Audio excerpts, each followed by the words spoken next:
जी नमस्कार, स्वागत है आप सभी का दिन मंत्र के यूट्यूब चैनल पर। मेरा नाम रोहित वैद्यवान और जैसा मैंने आपसे वादा किया था कि कुछ खास आपके लिए लेते रहेंगे क्योंकि राजस्थान का एग्ज़ाम बिल्कुल पास है और राजस्थान के हर एग्ज़ाम में आता है, बट फिलहाल जो खास है उसका नाम रीट है। रीट जो आ गया है बिल्कुल एकदम दस्तक देते हुए आपके सामने। तो आज की क्लास की शुरुआत करेंगे हम राजस्थान जी के में। आज हम पढ़ने वाले हैं कि जो राज्य है उसका निर्माण कैसा हुआ, उसके एकीकरण के जो इंटीग्रेशन के जो चरण हैं, जो स्टेप है वो कैसे कर से। तो ये 2 नंबर हैं आपके, है ना। कोई भी वीडियो 2 नंबर की हो सकती है, तो इससे बड़ा ध्यान से पढ़िएगा, चलिए ठीक है टाबरो। तो राजस्थान जी के में देखिए, जब आप बात करेंगे जो पहला चरण राजस्थान के इंटीग्रेशन में हो उसमें मत्स्य यूनियन। अब जो मत्स्य, नॉर्मली आपको मत्स्य का मतलब मछली से लगता है, सेम तरीके से। तो 18 मार्च सन 1948 की बात है, जब सबसे पहले अगर बात करेंगे तो अलवर, भरतपुर, धौलपुर और करौली नामक जो देसी रियासतें थे उनको विलय किया गया हिंदू इसमें तत्कालीन भारत सरकार में। और जैसे ही तत्कालीन भारत सरकार में शामिल किया गया तो इसे जो नाम दिया गया वो क्या है, मत्स्य यूनियन के नाम से पहला संघ बना। अब जब ये पहला संघ बन जाता है 18 मार्च 1948 को, तो जब इसका उद्घाटन होता है तो जो धौलपुर के उस टाइम के तत्कालीन महाराजा थे जिनका नाम है उदयभान सिंह को क्या है, राज प्रमुख बना दिया जाता है। और महाराजा करौली को क्या है, उपराज प्रमुख, तथा अलवर प्रजामंडल के प्रमुख नेता श्री शोभा राम कुमावत को मत्स्य संघ का प्रधानमंत्री बनाया जाता है। इसकी राजधानी जो है बाद में क्या है, अलवर रखी जाती है। तो इसका मतलब एक बेसिक सी है कि मत्स्य यूनियन बनाई जाती है, उद्घाटन उसका 1948 में हो जाता है, उदय भान जी को राज प्रमुख बनाया जाता है। उसके अलावा महाराजा करौली को क्या है, महाराजा करौली को उपराज प्रमुख बनाते हैं। अलवर प्रजामंडल के प्रमुख को श्री, जो उनके साथ आएंगे तो इनके साथ श्री शोभाराम कुमावत को बनाया जाता है और राजधानी अलवर रखी जाती है। उसके बाद फिर दूसरा चरण आता है, दूसरा चरण जिसे आप राजस्थान संघ के नाम से जानते हैं। तो जो दूसरा चरण है वो देखिएगा, अगर पहला आपके सामने होगा तो पहला कितना है, 18 मार्च को। 18 मार्च के बाद जब दूसरा देखेंगे तो 25 मार्च, 18 सात मतलब हफ्ते के अंदर ही अगर आप देखेंगे इसके साथ, तो यहाँ राजस्थान के एकीकरण का जो दूसरा चरण है वो 25 मार्च 1948 को होता है, जब स्वतंत्र जो देसी रियासतें हैं, जिसमें अगर आप किशनगढ़, प्रतापगढ़, बांसवाड़ा, कोटा, बूंदी, झालावाड़, टोंक, डोंगपुर, ये सारी की जो मिला दिया जाता है। और मिलाने के बाद इससे क्या है, राजस्थान संघ के बाद पूरा हो जाता है। अब इस बात में क्या होगा कि राजस्थान के एकीकरण का जो दूसरा चरण है, इसमें मेरे बच्चे कोटा, बूंदी, झालावाड़, टोंक, डूंगरपुर, उसके बाद बांसवाड़ा, प्रतापगढ़, किशनगढ़ और शाहपुरा को मिलाकर बने राजस्थान संघ के बाद ये पूरा हो जाता है। अब राजस्थान संघ में विलय हुई रियासतों को जो था उसमें सबसे बड़ी जो तो कोटा रियासत, कोटा वैसे भी बहुत बड़ा है, आज के टाइम में बड़ा फेमस है। इसी के कारण उसके जो तत्कालीन महाराजा हुआ करते थे, महाराव भीम सिंह को क्या है, राज प्रमुख बना दिया जाता है, क्योंकि कोटा सबसे बड़ी रियासत थी, उसी के प्रमुख को राज प्रमुख बना दिया जाता है। दूसरे चरण के बाद अब तीसरा चरण हो जाता है। अब महीना गुजर रहा है लेकिन लगभग एक महीना पूरा नहीं होता और 18 अप्रैल सन 1948 को संयुक्त राजस्थान के नाम से तीसरा चरण आपकी नजरों के सामने आता है।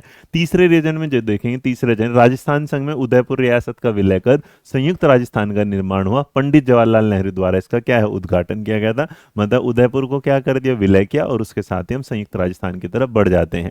अब महाराजा जो मेवाड़ हैं, भोपाल सिंह राज प्रमुख, और उसके अलावा जो माणिक्य लाल वर्मा जो है प्रधानमंत्री बन जाते हैं। उदयपुर को इस नए राज्य की राजधानी बना दिया जाता है और कोटा महाराव भीम सिंह को क्या है, उपराज प्रमुख क्या है इसका बना दिया जाता है। तो इसके मतलब यहाँ पर आपके सामने जो है उदयपुर जो है वो एक नए राज्य की राजधानी के रूप में आपके सामने आ जाती है।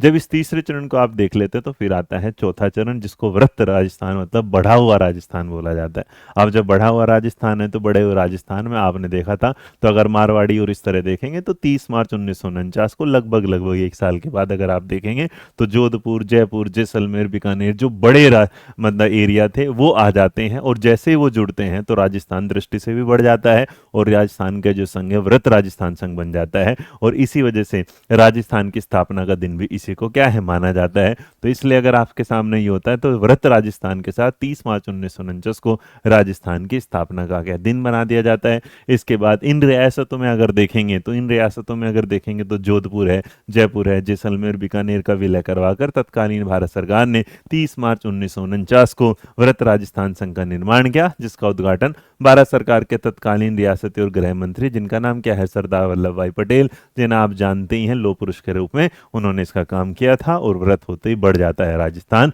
और राजस्थान को इस दिन का आपका स्थापना दिवस के रूप में लेके चलते हैं। लेकिन अभी कार्य बाकी था। और इसके अलावा जैसे जैसे आप आगे बढ़ते चले जाते हैं उसमें एक पांचवा चरण आ जाता है, जिसे व्रत संयुक्त राजस्थान का नाम दिया जाता है। 15 अप्रैल 1949, अगर आप ध्यान देंगे तो पिछले वाला 30 मार्च था, ठीक उसके लगभग 15 से 16 दिन बाद 15 मार्च 1949 को भारत सरकार ने शंकर राव देव समिति की सिफारिश पर जो मत्स्य संघ को क्या कर दिया, व्रत राजस्थान में क्या है मिला दिया। मतलब जो हमारा पहले वाला संघ हुआ करता था, पहले वाला जो चरण था, उसे इस चरण के साथ मिलाकर इसे व्रत राजस्थान के साथ मिला दिया। और व्रत राजस्थान के साथ मिलाते ही भारत सरकार ने 18 मार्च 1948 को जब मत्स्य संघ बनाया था, तभी विलय पत्र में लिख दिया गया था कि बाद में इस संघ का राजस्थान में विलय कर दिया जाएगा। मतलब ये ऐसा नहीं कि अचानक से दिया गया, पहले ही बता दिया गया था कि मत्स्य संघ जो होगा अब बाद में जो मिल जाएगा वो क्या है, राजस्थान के साथ मिल जाएगा और एक व्रत संयुक्त राजस्थान के रूप में वो आपके सामने आना शुरू हो जाएगा। लेकिन 5 पूरे हुए थी कि छठा भी आ गया, और छठा उस दिन आता है जिस दिन देश का संविधान लागू होता है, 26 जनवरी सन 1950 को।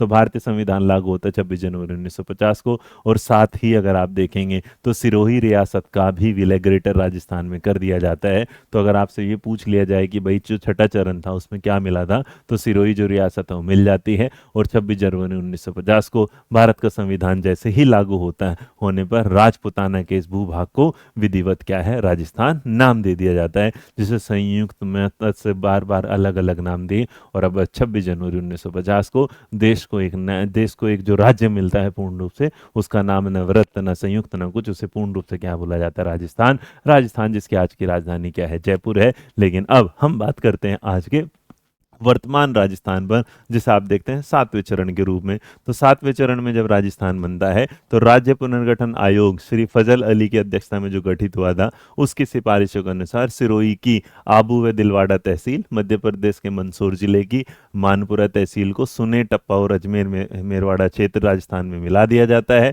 इस प्रकार विभिन्न चरणों से गुजरते हुए राजस्थान निर्माण की प्रक्रिया 1 नवंबर 1956 को पूर्ण हुई। और इसी के साथ आज से राजस्थान का निर्माण या एकीकरण क्या है, पूरा हो जाता है और राजस्थान अपने साथ एक बहुत बड़े एरिया के साथ आगे बढ़ जाता है। और 7वां चरण जो है तो 1 नवंबर 1956 को आप क्या देखते हैं, 7वें चरण के रूप में वर्तमान राजस्थान जो आज आप देख रहे हैं उसको पाते हैं। और यहाँ इसके बाद अगर आप देखेंगे जो सबसे ज़्यादा किसी की आप इस चीज़ में योगदान देखेंगे, तो योगदान के रूप में आपके सामने फोटो भी लगा है। और अगर देखें, भारत सरकार ने तत्कालीन देशी रियासत और गृह मंत्री सरदार वल्लभ भाई पटेल और उनके सचिव वीपी मेनन की भूमिका अत्यंत महत्वपूर्ण थी। इन्हीं की सूझबूझ से ही राजस्थान के वर्तमान स्वरूप का निर्माण हो पाया है। तो याद रखिएगा, राजस्थान को हमेशा कोटि कोटि नमन करना चाहिए। किसको? आप सरदार वल्लभ भाई पटेल को। वैसे तो पूरा हिंदुस्तान लौह पुरुष को मानता है, लेकिन लौह पुरुष ने जो कुछ किया था देश का, अगर संयुक्त वृहत जो विकास हुआ है उसमें इनका बहुत बड़ा योगदान रहेगा। ना इनके फैसले इतने कठोर होते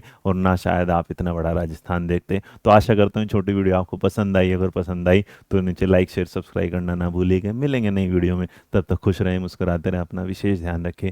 जय हिंद, जय भारत, नमस्कार।